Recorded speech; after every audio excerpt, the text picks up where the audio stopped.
நெகேமியா 13:25 அவர்களையும் நான் கடிந்து கொண்டு அவர்கள் மேல் வரும் சாபத்தை கூறி அவர்கள் சிலரை அடித்து மயிரை பீத்து நீங்கள் உங்கள் குமாரத்திகளை அவர்கள் குமாரருக்கு கொடாமலும் அவர்கள் குமாரத்திகளில் ஒருவரையும் உங்கள் குமாரக்காயிலும் உங்களுக்காகிலும் கொள்ளாமலும் இருக்க வேண்டும் என்று அவர்கள் தேவன் பேரில் ஆணையிட பண்ணி அவர்களை நோக்கி சொல்றார். பாருங்க, அவங்க அந்நிய ஜாதியான மனைவியை கட்டிக்கிட்டாங்க, அந்நிய பெண்களோட தொடர்பு வச்சுக்கிட்டாங்க, பிள்ளைகளையும் பெற்றுக்கிட்டாங்க. இந்த நேரத்தில் அவர் எடுத்துக்காட்ட சொல்றாரு.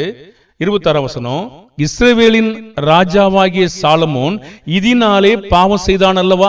எதனால?